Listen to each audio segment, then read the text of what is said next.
Vamos a ir por acá entonces. Para poder entender entonces dónde empieza esta propuesta de Vygotsky, vamos a ubicarnos a principios del siglo XX, vamos a estar hablando del contexto científico de Rusia. Vygotsky fue un psicólogo ruso de los años, que en los años 20 empezó a desarrollar su teoría. Fíjense que aproximadamente uno ubicaría la teoría en esta época, año 1924, si no me equivoco, y ustedes lo tienen en el cuadro de la unidad 1, pero la teoría de Vygotsky, por la Revolución Rusa, ¿no es cierto?, y circunstancias que se dan en este país, queda censurada. Entonces, en realidad, si bien uno ubica temporalmente a la teoría en esta primera mitad del siglo XX, 1920, 1924, es una teoría que sale a la luz muchísimo más adelante. Podríamos ubicarla dentro de los años 50 a los años 60. Van a encontrar ustedes en la bibliografía, en los escritos, que Vygotsky, la teoría de Vygotsky está muy relacionada a la teoría de Piaget.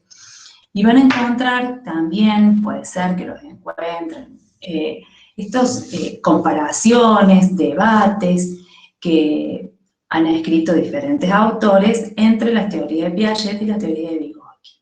Piaget y Vygotsky no se conocieron, no son contemporáneos, ¿no es cierto?, en el desarrollo de sus teorías. Porque ustedes recuerden que Piaget desarrolla su teoría, ¿no?, ya hacia la segunda mitad del siglo XX, y Vygotsky lo hace en los primeros años, ¿no es cierto?, del siglo XX, años 1920, como acá les estoy diciendo. Entonces, si bien existieron en tiempos contemporáneos, las teorías en tiempos contemporáneos no llegaron realmente a cruzarse. Vygotsky, que murió en el 34, no pudo llegar a leer, ¿no es cierto?, a conocer el desarrollo completo de la teoría de Piaget. Lo que sí pudo fue, ¿no es cierto?, pudo leer los comienzos de la teoría de Piaget, pero no la teoría acabada, porque, bueno, como bien les decía recién, lo ubicamos ya en la segunda mitad del siglo XX. Esto crea por ahí confusiones, entonces por eso está bueno aclararlo. Y Piaget, en realidad, sí pudo leer la teoría, lo pudo leer Vygotsky, pero no lo pudo conocer, no pudieron debatir concretamente entre los dos. Lo que sí se han armado debates teóricos que otras personas, otros psicólogos, otros autores han armado, pero no son debates entre ellos dos reales. Bueno, la psicología en Rusia en esta época, en esta primera mitad del siglo XX, estaba dividida como en dos grandes movimientos, podríamos decir. Por un lado, un movimiento materialista y por el otro lado, un movimiento psicológico idealista. La psicología idealista lo que de alguna manera marcaba era que interpretaba mecánicamente los procesos psicológicos. Lo que decía era que todos los procesos psicológicos tenían que ser interpretados mecánicamente. Y la psicología, el movimiento idealista, decía que la psicología debía estudiar las leyes del alma.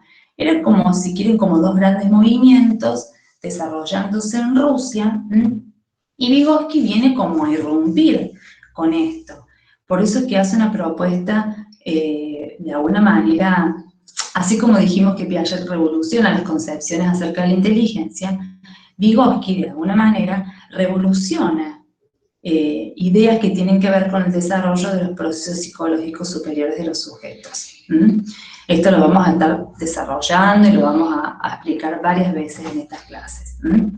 Pero Vygotsky en ese momento se rehusaba a buscar la explicación de los procesos psicológicos superiores, que ya lo vamos a conceptualizar, ¿no es cierto?, a reducirlos, ¿no?, a procesos mecánicos que tienen que ver con el cerebro, o entenderlos a través de cuestiones que tenían que ver con el estudio de las leyes del alma, o de un alma separada del cuerpo.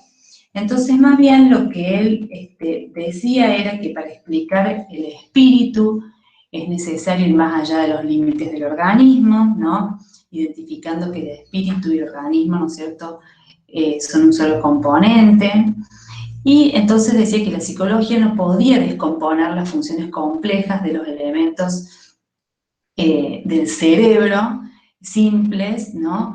Que no conservan las propiedades del todo. Fíjense cómo, de alguna manera, hay algunas ideas ahí que tienen bastante que ver con conceptos que ya había desarrollado la psicología de la Gestalt. Estamos siempre hablando, ¿no es cierto?, de Europa, y estamos hablando, fíjense, de psicologías que se van constituyendo en la primera mitad del siglo XX. La Gestalt, bien a principios del siglo XX, siempre decimos 1912, 1913, no recuerdo bien el año, y Vygotsky ya en el año 1920-24 empieza, ¿no es cierto?, a decir algunas cuestiones que tienen que ver con lo que la Gestalt proponía. Entonces, lo que se propone es realizar una síntesis de aquellos movimientos o enfoques del estudio de la psicología que estaban enfrentados, ¿no? Aquella materialista, mecanicista contra la idealista. Y se propone partir de una base teórica absolutamente nueva, distinta, en lo que tuvo mucho que ver su formación en la lingüística, en la literatura, en la filosofía y en la historia, bueno, que de alguna manera colaboraron, ¿no?, o impactaron fuertemente su formación y hicieron que entonces la búsqueda de lo que es el objeto de estudio de la psicología y cómo abordar ese objeto de estudio fuera absolutamente renovado.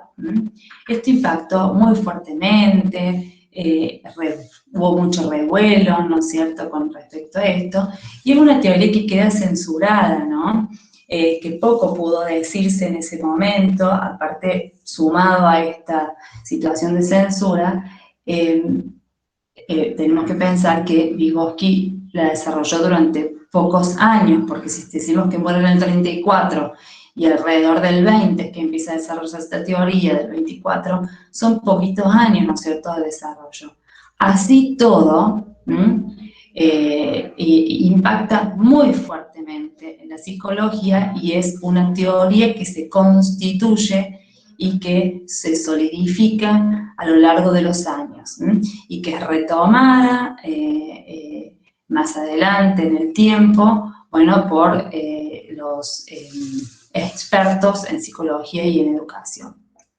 Bueno, ¿cuáles son los conceptos introductorios que vamos a desarrollar en estas clases? Podríamos decir cuáles son los conceptos básicos y fundamentales de esta teoría. Tienen que ver con el concepto de procesos psicológicos, que en alguna bibliografía ustedes lo van a encontrar como funciones mentales, procesos psicológicos o funciones mentales, podríamos estar tomándolos entonces como sinónimos. Vygotsky habló de procesos psicológicos, pero algunas traducciones hablan de funciones mentales. Dentro de esas funciones mentales o esos procesos psicológicos, vamos a estar hablando específicamente de los procesos psicológicos superiores, que son los que a Vygotsky le interesó estudiar, y básicamente es una teoría que habla del desarrollo de los procesos psicológicos superiores. Otro concepto que vamos a abordar muy importante de esta teoría es el de ley de la doble formación. Ya todo esto lo vamos a ir viendo, lo estamos mencionando nomás. Otro concepto que quizás ustedes hayan escuchado, ya hayan estudiado en alguna asignatura, es el concepto de zona de desarrollo próximo. Otro concepto es el de herramientas psicológicas, y también el concepto de mediación. Bueno, estos van a ser un poco los ejes conceptuales que vamos a compartir en esta teoría.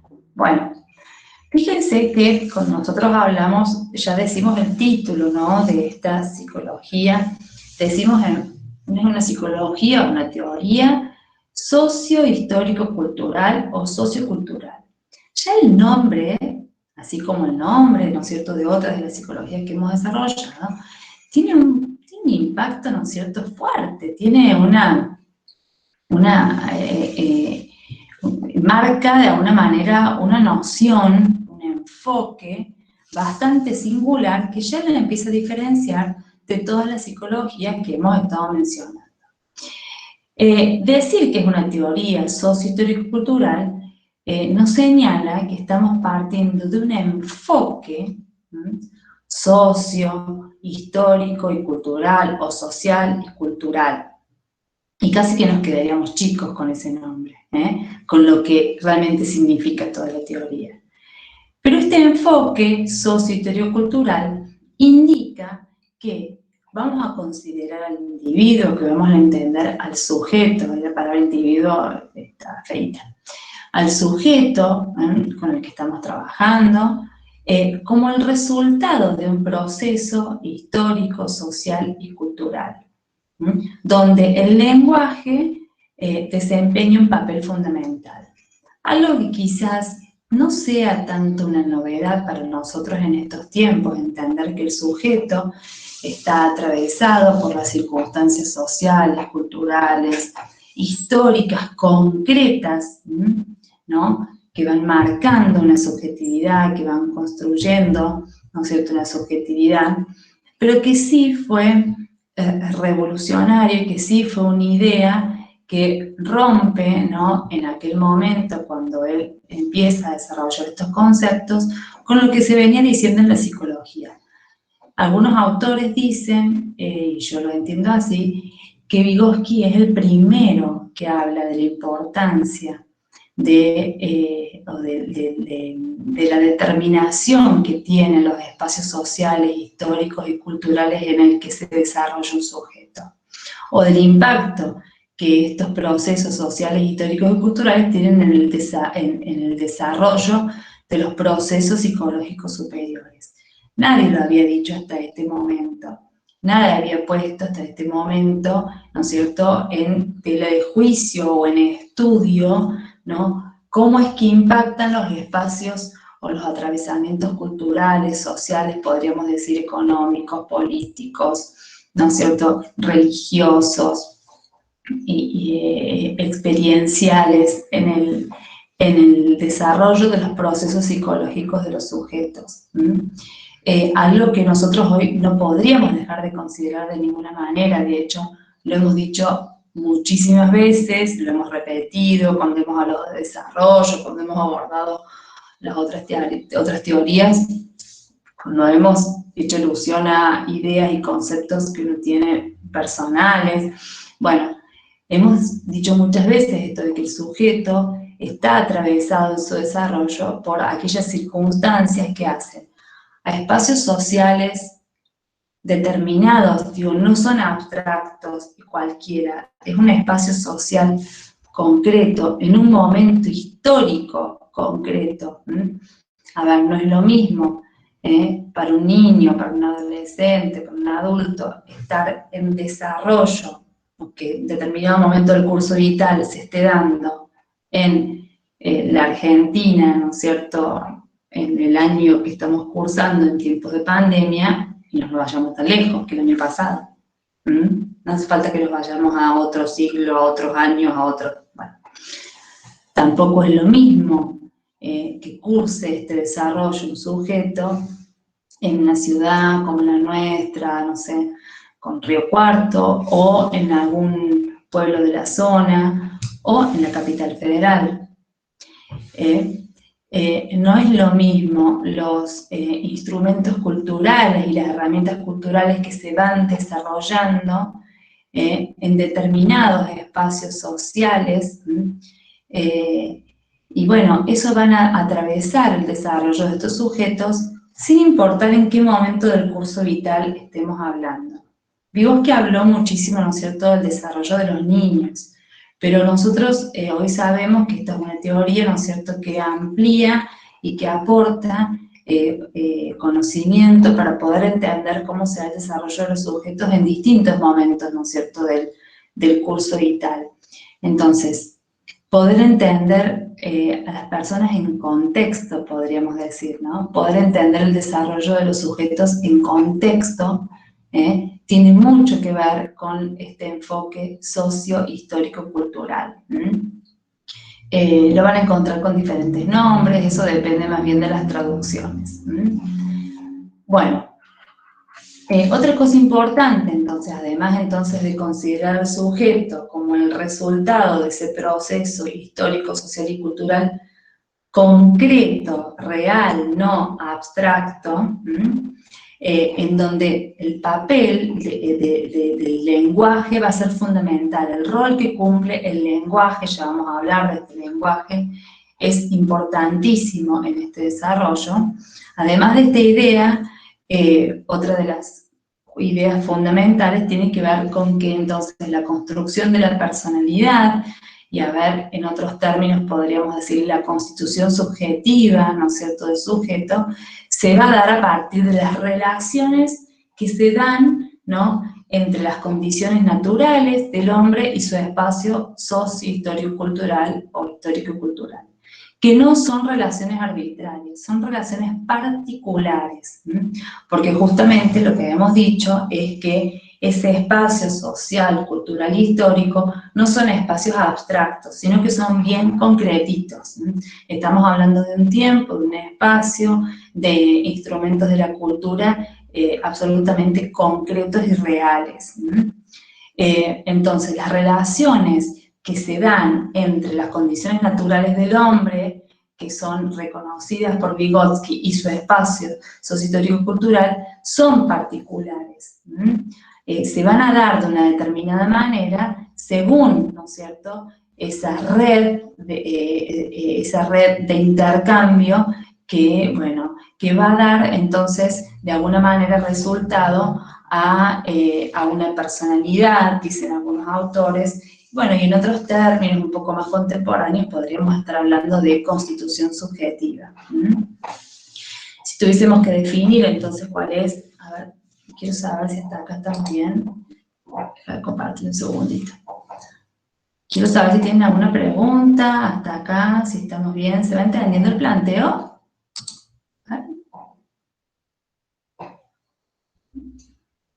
¿Se va entendiendo hasta acá? ¿Tienen alguna pregunta? Si no, seguimos.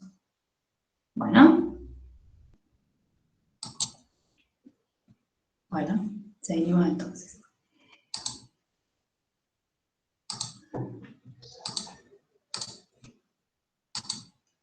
Bueno, si tuviésemos entonces que definir cuál es el objeto de estudio de esta teoría, vamos a decir que es una teoría que desde un enfoque socio-histórico-cultural va a abordar el estudio del desarrollo de los procesos psicológicos superiores, o también podríamos decir de las funciones mentales superiores. Los textos originales de Vygotsky hablan de los procesos psicológicos superiores, pero hay muchas traducciones, hay bibliografía que habla de funciones mentales, ¿no? Por eso decía, lo vamos a tomar, ¿no es cierto?, de alguna manera como sinónimo. Hay una palabra importante acá, que tiene que ver con esto de la palabra del desarrollo. Fíjense entonces, que es una teoría que, a diferencia de otras que por ahí hemos estudiado, va a dar cuenta de un desarrollo. Es una teoría que va a dar una explicación acerca de cómo entonces se desarrollan esos procesos psicológicos superiores a lo largo de la vida, ¿no es cierto?, o de lo largo de la vida de los sujetos. Bueno, y como todos los grandes pensadores, ¿no es cierto?, o los investigadores, siempre hay alguna pregunta central, alguna motivación, que es lo que yo siempre digo como el motor que da la iniciativa para estudiar algo. Hay una pregunta central que se hace. Si ustedes recuerdan, habíamos retomado las preguntas centrales que se había hecho Piaget para poder avanzar en la constitución de su teoría y en sus investigaciones. Bueno, entonces, la pregunta central, podríamos decir, de Vygotsky, tiene que ver con cómo es que los individuos, los sujetos que pertenecen a una determinada cultura, llegan a controlar el sistema de signos correspondientes a la misma, o sea, a esa cultura, y cómo es que las internalizan. Esta es la pregunta que se ha hecho Vygotsky, que después en el videito que les voy a compartir, van a ver que realmente está, también este psicólogo de la UBA lo explica también muy bien, ¿no? ¿Cómo es entonces que las personas que pertenecemos a un determinado momento histórico, a un núcleo social y cultural, podemos internalizar y llegamos a controlar también algunos signos que son correspondientes a ese momento social, histórico, cultural, político, económico, religioso? Podríamos, ¿no es cierto?, estar agregando otras aristas a este contexto. A ver, los sujetos, no solamente que controlamos, internalizamos y hacemos propios instrumentos de esta cultura, de este contexto que nos atraviesa, que hace que eso tenga un impacto singular en el desarrollo.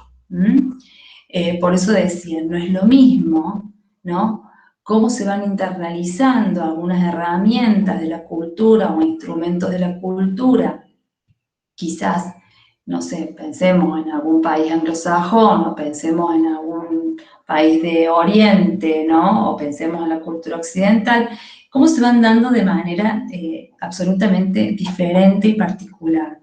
Y sin irnos hacia situaciones geográficas, ¿no es cierto?, tan lejos. Pensemos en nosotros, pensemos en lo que sí compartimos, pero pensemos en las generaciones, ¿no? Digo, ustedes no sé si han visto, pero en este tiempo, ¿no es cierto?, por ejemplo, de pandemia, en que nos hemos tenido que adaptar de alguna manera a diferentes formas de comunicarnos para poder acceder a la afuera, para tener acceso incluso a las relaciones afectivas con nuestros familiares. Esto produjo un muy fuerte impacto en la subjetividad de las personas, ¿no? Y así, ¿no es cierto?, en el desarrollo de sus procesos psicológicos superiores. Pensemos cómo quizás en las generaciones, pensemos en un niño, en un adolescente, en un adulto y en una persona mayor, cómo esto ha impactado seguramente de manera particular en la vida cotidiana. No son procesos que se dan de manera azarosa, no son procesos que no impactan, son procesos que impactan fuertemente en la vida cotidiana, y que de alguna manera ha exigido que nos movilicemos hacia nuevas construcciones. Algunas personas se han adaptado, otras no. Por eso es que vemos que esto también produce también ciertas diferencias entre los sujetos. Entonces, hay una manera particular en la que los sujetos controlamos, quiere decir como que llegamos como a manejar, ¿no?, y podemos adaptarnos a ese sistema de signos, ¿no?, de que Vygotsky habla, ¿no? Y los internalizamos de una manera particular, y es lo que él pudo explicar, ¿no es cierto?, explicó con su teoría. Bueno, ¿qué es lo que hace que una determinada actividad, se torne significativa para un sujeto? ¿Qué es lo que hace que algo que nosotros hacemos sea significativo para cada uno de nosotros? Justamente lo que hace que sea de esa manera es la mediación que hay en toda interacción humana de instrumentos culturales. Todas las interacciones humanas, todos los intercambios que hay entre los sujetos están mediados, ¿no?, por instrumentos culturales. A ver, seguramente que esta computadora, como instrumento cultural, ha cambiado su significado en este año, ¿no?, en relación al año pasado. Para mí siempre fue un instrumento de trabajo. Pero quizás el año pasado, si se me rompía, si un día no la tenía, no me pasa nada. Yo voy de la clase, uno va a llevar los papeles, busca otra forma. No tenía el significado, el sentido que tiene para mí hoy, ¿no? Si yo hoy no tengo la computadora, no tengo acceso a internet, no puedo dar la clase. Pensemos entonces también al revés, ¿qué significados culturales tienen para ustedes como estudiantes estos instrumentos? Estamos hablando de algo muy elemental, ¿no? Algo muy físico, como la computadora, pero realmente que se han convertido en instrumentos culturales de mucho peso en estos tiempos, y que realmente van marcando y que van impactando muy fuertemente el desarrollo de las personas. A ver, pensemos no sé, pensemos en los niños, pensemos en los adolescentes, en estas situaciones, ¿no? Donde realmente, a ver, las escuelas están cerradas, donde todo lo que tiene que ver con la educación es absolutamente virtualizado. Bueno, la pandemia realmente lo que ha puesto en evidencia es las grandes desigualdades o la inequidad que hay de acceso a todo. Y en esto tiene mucho que ver, ¿no es cierto?, el acceso a las tecnologías, a tener un teléfono, a tener una computadora, a ni hablar, tener internet. Bueno, ustedes me están diciendo que hay compañeros de ustedes que no pueden ingresar a la clase. Entonces, ¿cómo no vamos a pensar, ¿no?, que hay instrumentos culturales que se van haciendo, que se van tornando significativamente diferentes en distintos momentos? Y que eso impacta muy fuertemente en la subjetividad de esas personas. Entonces, las interacciones humanas, sin duda que hoy, no podemos nunca negar esto, que están absolutamente mediadas por instrumentos culturales.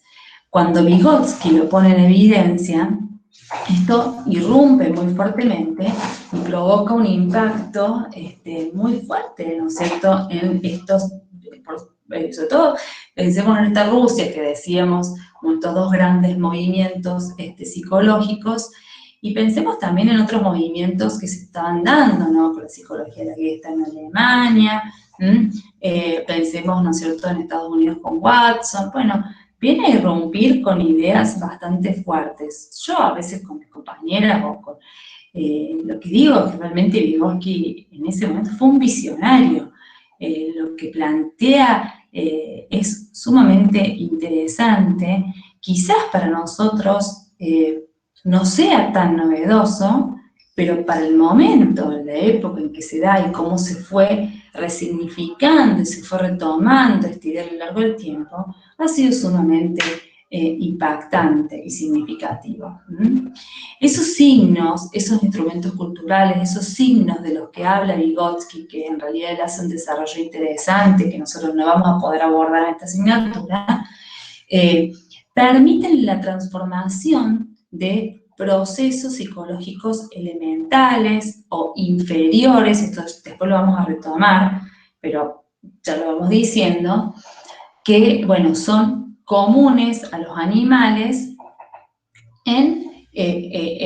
produce la transformación o permite la transformación de los procesos psicológicos elementales o inferiores que compartimos con los animales hacia los procesos psicológicos superiores, o las funciones mentales superiores. Ya lo vamos a desarrollar esta idea, no se asusten, son todas cosas nuevas.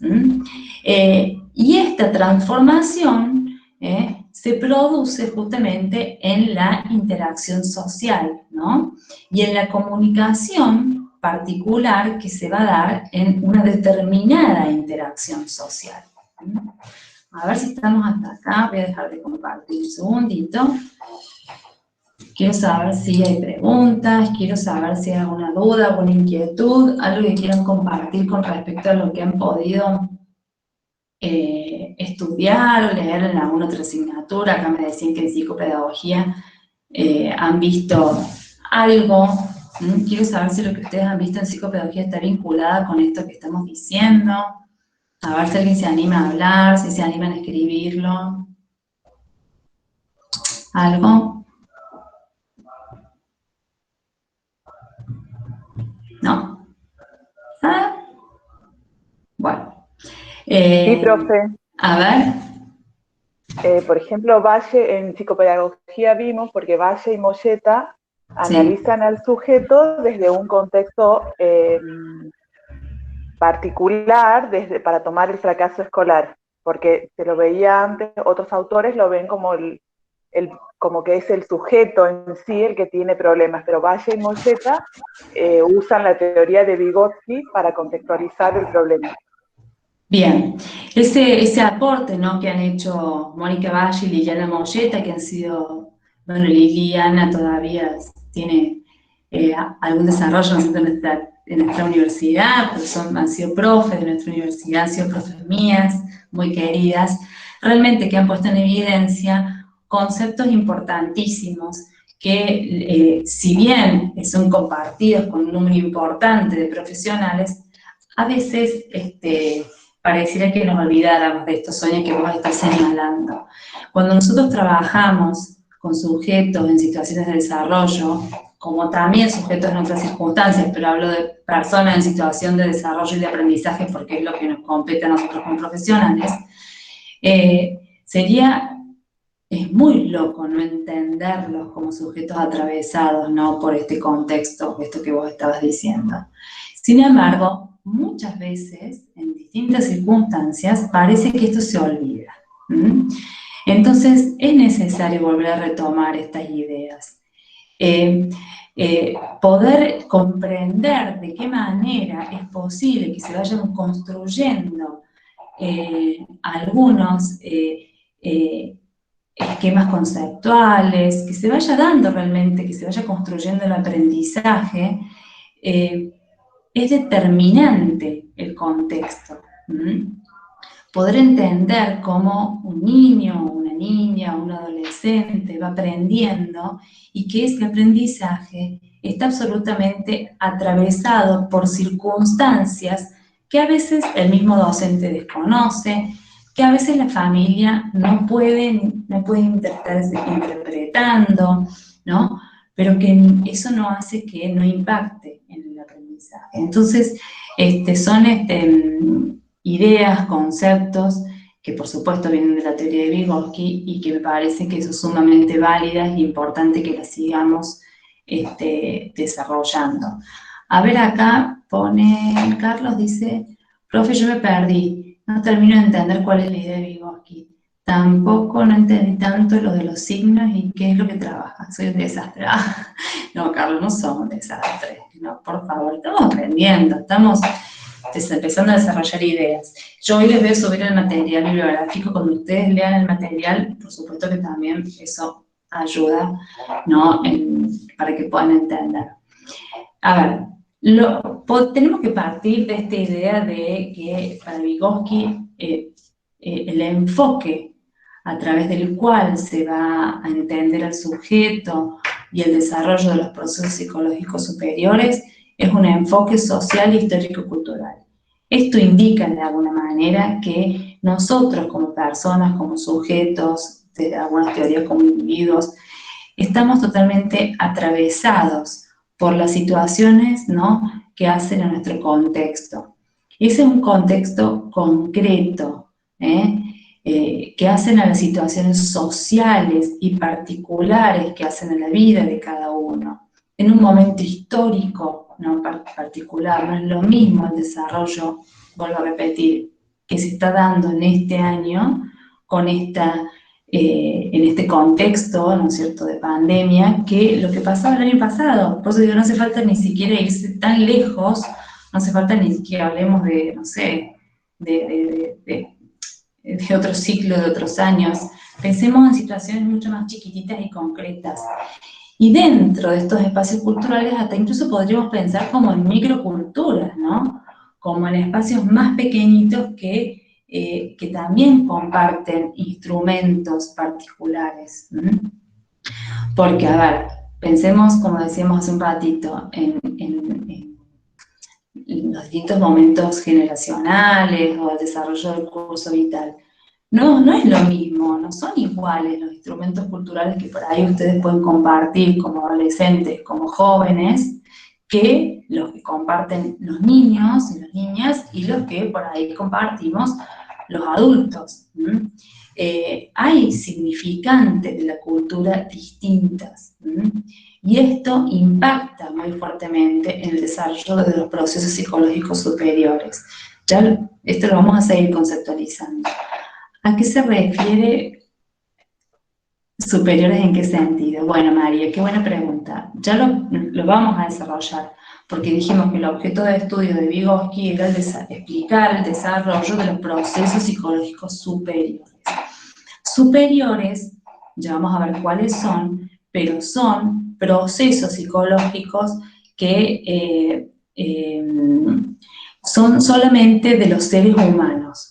Hay procesos psicológicos que son los inferiores o los elementales, con los cuales nosotros nacemos y que compartimos con otras especies, y hay procesos psicológicos a los que Vygotsky le llamó superiores, que son los que nos diferencian, ¿no?, de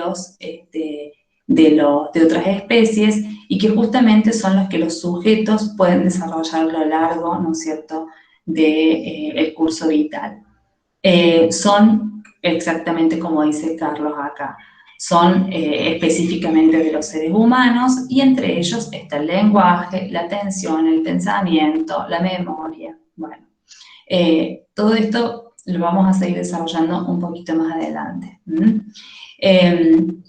Entonces vamos a ver no solamente qué son, sino que también vamos a poder entender cómo es que se desarrollan, cómo es posible que se dé el desarrollo de estos procesos psicológicos superiores que son específicos de los seres humanos. Bueno, si hasta acá estamos, ¿les parece que seguimos? A ver, los signos serían esos instrumentos culturales de los que habla Vygotsky. Claro, Nicole. Los signos, si bien Vygotsky hace todo un desarrollo conceptual de lo que implican los signos, vamos a pensarlos como esas herramientas culturales que nos atraviesan. El lenguaje, para Vygotsky, es una herramienta psicológica y es una herramienta cultural que quizás sea como la más importante. Y lenguaje, no solamente como el lenguaje hablado, ¿no? Lenguaje en el sentido más amplio, ¿no? Ya lo vamos también a desarrollar esto un poquito más adelante. Ustedes van a ver que en la bibliografía, por ahí hay algunas palabras que se toman como sinónimos, a veces se hablan de signos y otras veces se hablan de instrumentos, y esto, bueno, tiene que ver también con las traducciones, ¿no?, de los diferentes textos, ¿no? Porque nosotros, el único original que vamos a trabajar de Vygotsky es el que habla del desarrollo de los procesos psicológicos superiores, pero así todo, bueno, es una traducción. Y los otros materiales que tienen de la bibliografía, que se los voy a subir hoy a la tarde, son escritos de otros autores, no son originales de Vygotsky. Bueno, vamos a seguir. Me perdí. Acá está.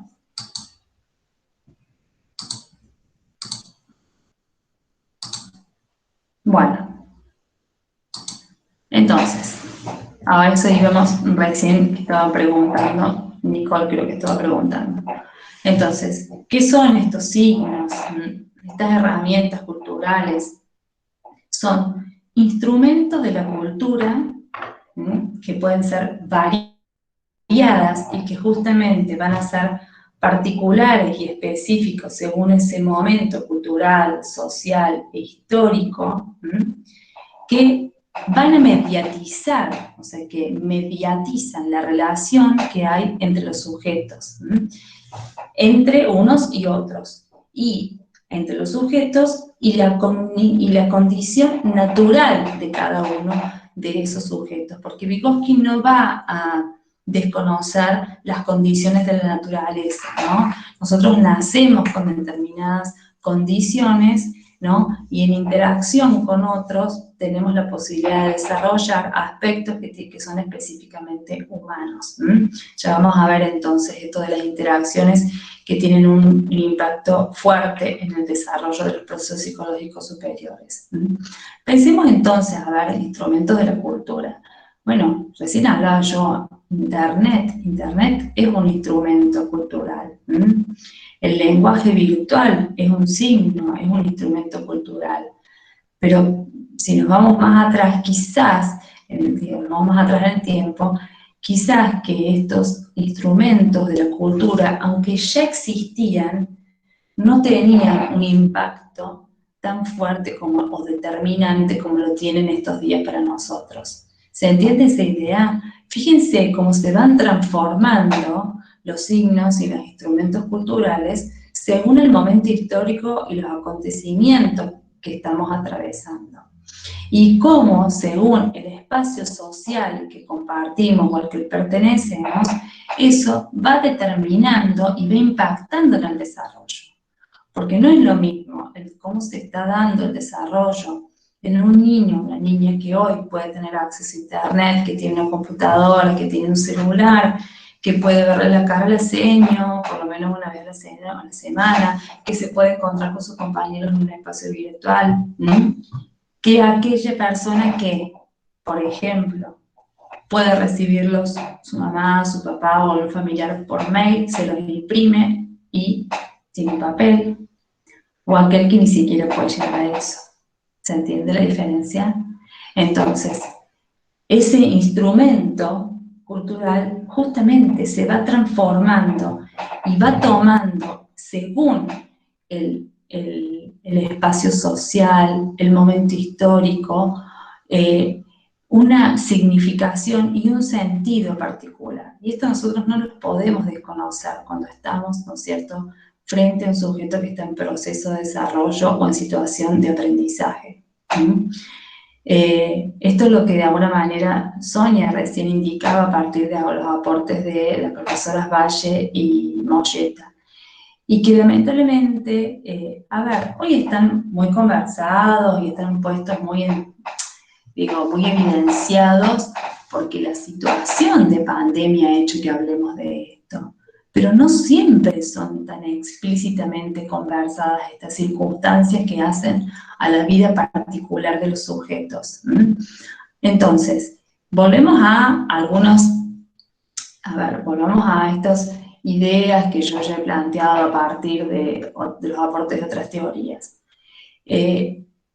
¿Cuántas veces se hace un pensamiento reduccionista, ¿no?, de alguna dificultad que pueda presentar una persona en situación de aprendizaje, no importa en qué momento del curso vital se encuentre, ¿no?, a circunstancias que tienen que ver, por ejemplo, con su desarrollo neurológico o con algún gen que no sé con qué cuestión tendrá que ver, y se pierde la posibilidad de pensar en justamente cuáles son las situaciones significativas que están atravesando su desarrollo. ¿Cuáles son las circunstancias que atraviesan el desarrollo de ese sujeto? Que después, en una situación concreta de aprendizaje, tienen un fuerte impacto. ¿Qué es lo que está pasando? Podría ser una pregunta básica en la vida de esa persona que hace que se manifieste de alguna manera, ¿no es cierto?, en sus procesos de aprendizaje. Son preguntas, digo yo, casi como que no se nos pueden estar escapando. Y sin embargo, se escapan. Sin embargo, los profesionales a veces se ven hasta seducidos, diría yo, por el desarrollo de otros conceptos que vienen de, movimientos más científicos, ¿no?, que están dando cuenta de ciertas patologías y dificultades que no son reales. En este tiempo, por ejemplo, les cuento que hay estudios, investigaciones, no sé qué estudios y qué investigaciones porque no hay ningún aval sobre esto, que dicen que hay más niños hiperactivos con trastornos de déficit de atención. ¿Perdón? Digo yo. Es una locura pensar que realmente hay trastornos, o hay niños con más trastornos en este tiempo. Si estamos hablando de niños que hace meses que no tienen contacto con sus afectos, que no van a la escuela, que no pueden estar con sus amigos, que no se pueden abrazar a sus abuelos, que no ven a sus primos, que no pueden ir a una plaza, que no tienen un cumpleañitos. ¿De qué estamos hablando? ¿Cómo nos atrevemos, digo yo, responsablemente a hablar de niños con trastornos, o más niños, o de porcentajes más altos de trastornos de hiperactividad y trastornos de la atención en las circunstancias que nos están atravesando? Es un disparate. Sin embargo, hay mucha gente que de diferentes espacios científicos lo está justamente desarrollando, están desarrollando estas ideas. Entonces, es la responsabilidad de quienes trabajamos en los espacios de educación o que de alguna manera estamos entrometidos, inmiscuidos y comprometidos con el desarrollo, por ejemplo, de las infancias y las adolescencias, de hablar de estas cosas y ponerlos en tela de juicio. Y esto que uno va armando y que va construyendo no lo sacó de la galera. No me lo inventé hace 5 minutos, 10 minutos o el año pasado. Vienen de teorías y se sostienen por teorías como, por ejemplo, esta teoría de Vygotsky. Entonces, los planteos que nos tenemos que estar haciendo hoy para poder entender cuáles son las circunstancias que atraviesan a los sujetos no son inventados, azarosos. Se sostienen en teorías. Una de las teorías, ¿no es cierto?, fundamentales que dan cuenta de esto es la teoría, ¿no es cierto?, sociohistórico-cultural de Vygotsky. Miren, justo ahora un paréntesis, los invito a ver, bueno, vieron que yo estoy en el Fórum Infancia y que de alguna manera los voy invitando a cuestiones que tienen que ver con el Fórum Infancias. No porque no haya otras cosas válidas, son porque las que yo por ahí voy siguiendo. Hay muchos aportes valiosos. Pero, miren, déjenme buscarles en el Fórum, en el Instagram del Fórum Infancias Red Federal, cuando ustedes entran, lo voy a buscar para que ustedes lo vean. Ustedes van a encontrar que hay distintos fórums infancias en el país, está el de Río Cuarto, Bahía Blanca, Córdoba, Mar del Plata, bueno. Pero hay uno que es Fórum Infancias, que es el de la Red Federal.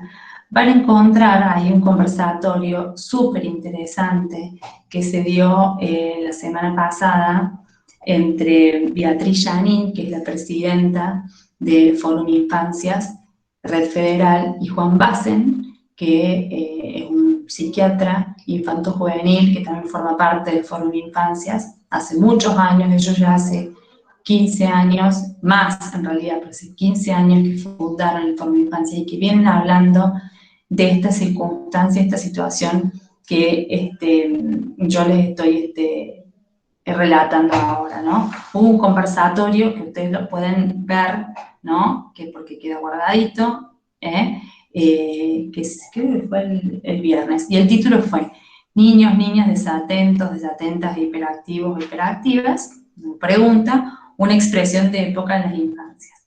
Y justamente ellos hablaban en este conversatorio, ¿no?, de estas porcentajes que parece que se están disparando de alguna manera sobre supuestos trastornos de las infancias y las adolescencias, que si bien hace mucho que los venimos poniendo en tela de juicio por diferentes circunstancias, pensarlos en tiempos de pandemia, bueno, es casi una locura. Así que los invito a que lo vean, que está muy bueno. Y si no, por ahí la clase que viene podemos recuperar un pedacito y compartirlo acá en la clase. Bueno, digo entre paréntesis, pero no tan entre paréntesis, porque tiene que ver con lo que estamos hablando.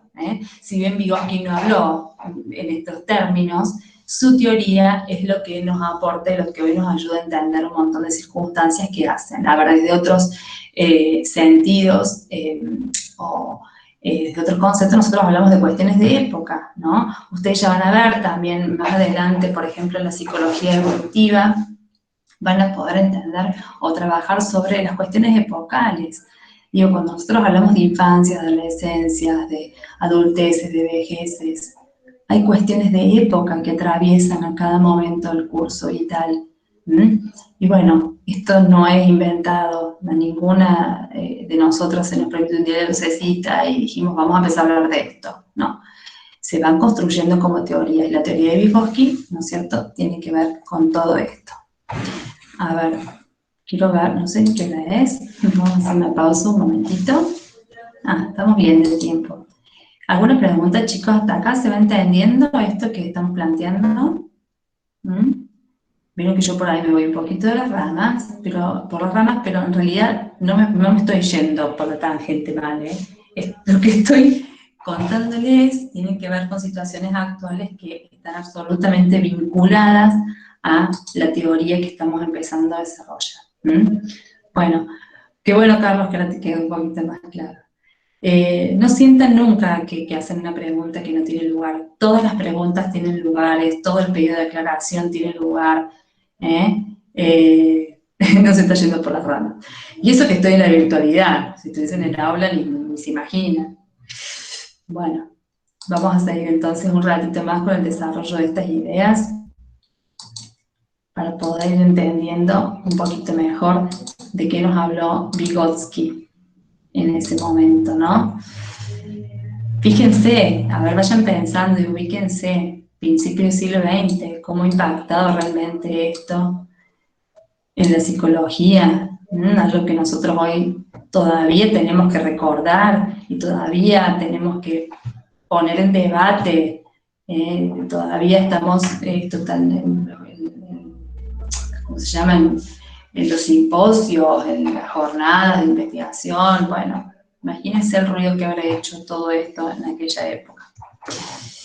Bueno, vamos a seguir, si la compu me lo permite, ahí estamos. Bueno, entonces hablábamos de la importancia de los signos como esos instrumentos de la cultura, por ahí también en la bibliografía dice herramientas de la cultura, que mediatizan la relación de los sujetos entre sí y de los sujetos con la naturaleza, con sus condiciones naturales y biológicas.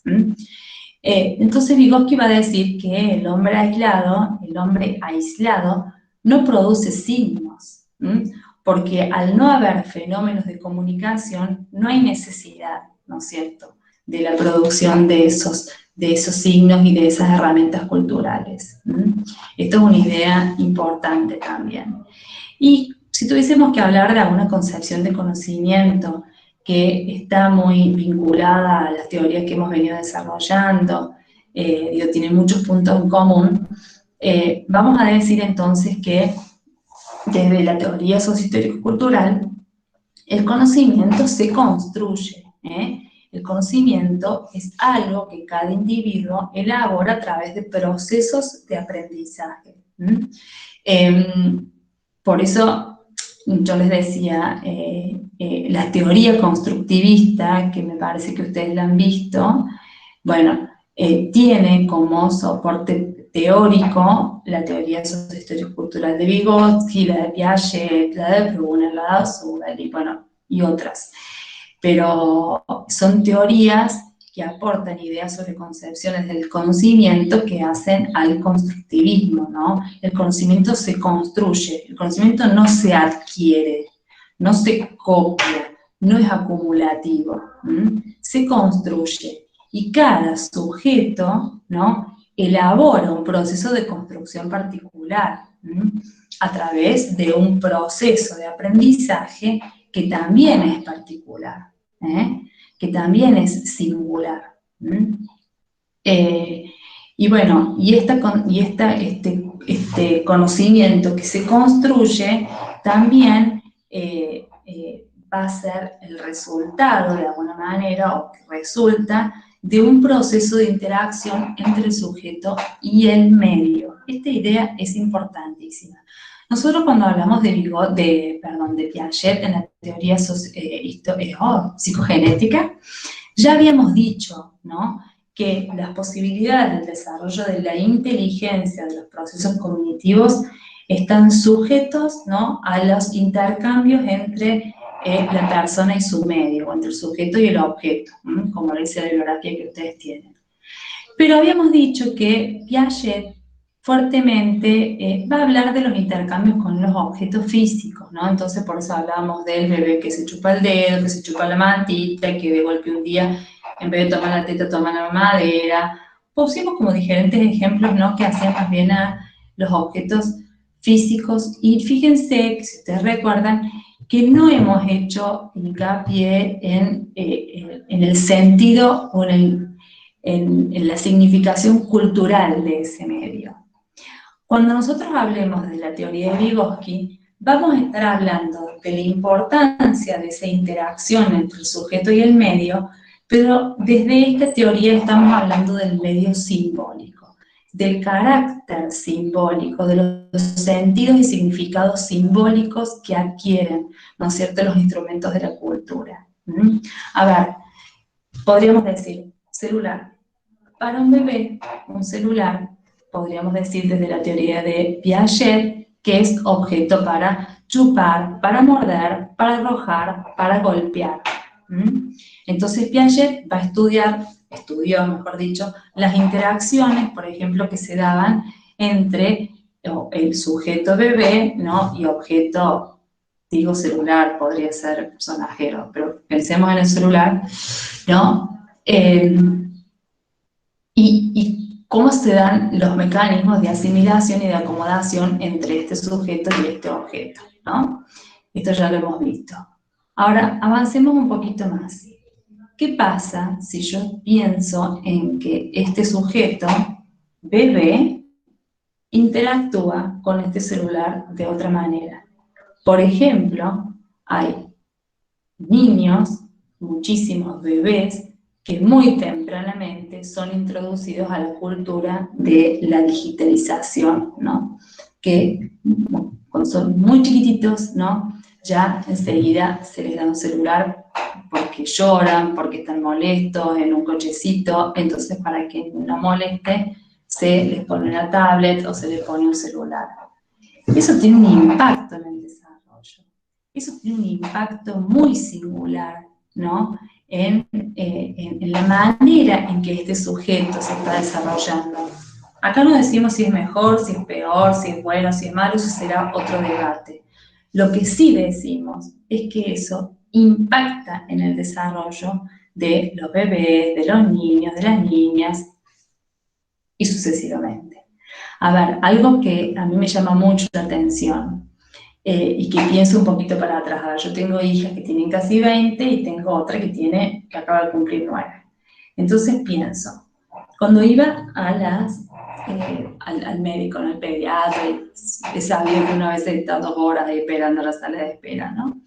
Con los chicos. Bueno, si uno piensa en unos años atrás, cuando mis hijas más grandes eran chiquitas, ¿qué hacían los chiquitos en las salas de espera de los pediatras? Corrían, había juguetes, revistas, pintaban, las mamás les cantaban las manitos, la canción de acá, la canción de allá. Había 200 madres diciendo, quédate quieto, no saltes ahí, no te subas a aquel banco. Vení, vamos a leer esto, vamos a cantar, adivinanzas, veo, lo que se les puede ocurrir.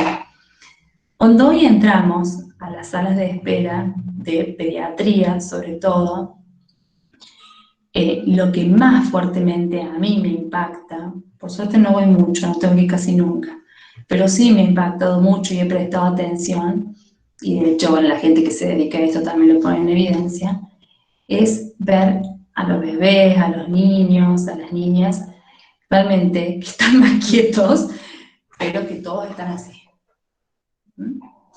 Y estoy hablando de bebés de 3, 4, 5 meses, ¿no? Por supuesto, ya niños más grandes. A ver, ¿cómo no voy a pensar que esta interacción que se da entre el sujeto y su medio simbólico no va a impactar en el desarrollo? Vuelvo a decir, no estamos diciendo que impacta para mejor o para peor. Lo que tenemos que saber es que impacta. Es que tiene un impacto en el desarrollo. No podemos desconocerlo, no podemos hacer de cuenta que esto no está sucediendo. A ver, si se ven alteraciones, los médicos evidencian alteraciones, por ejemplo, en las posibilidades de conectarse de un niño con el otro, ya sea con un par o con los padres. Es muy loco pensar que un niño durante mucho tiempo estuvo interactuando con una pantalla y no con una mamá, con un papá o con un humano que maternizó de otra manera.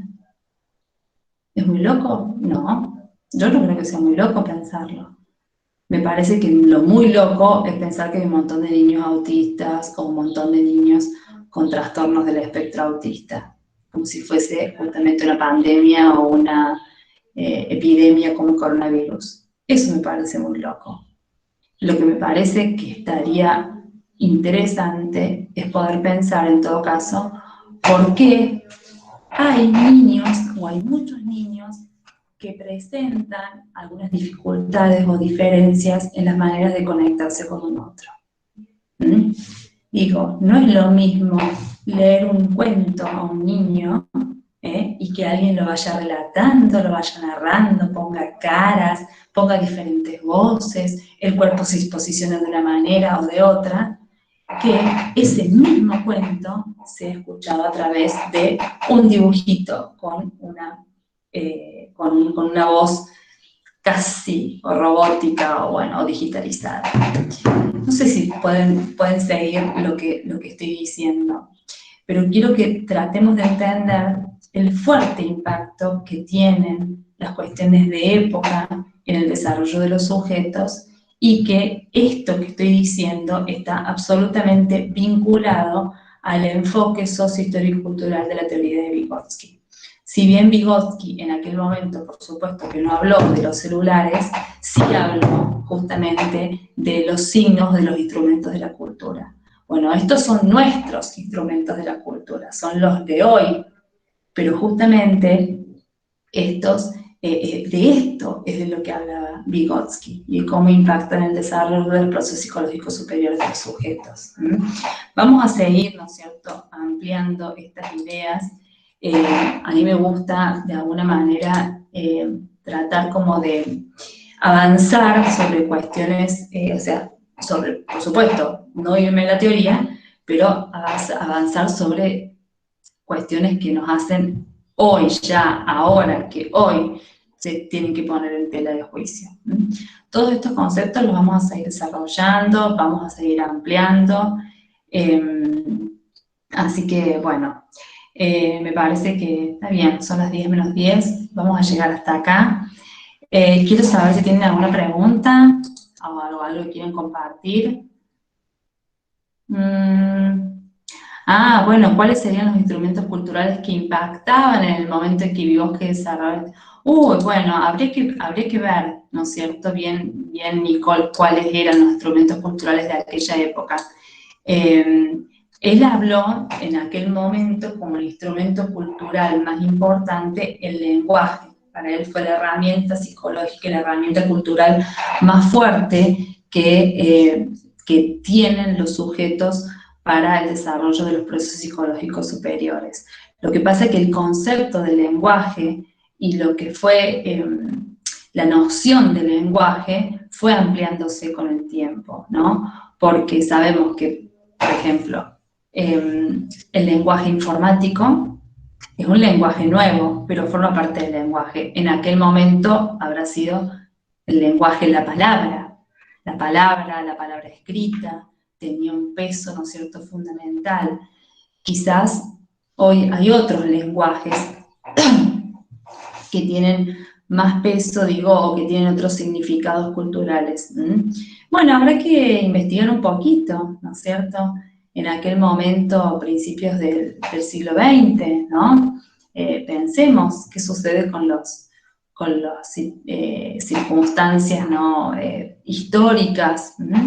A ver, pensemos Revolución Industrial, qué venía pasando, cómo esto impactó en el desarrollo de muchos conceptos y de ideas sobre las personas.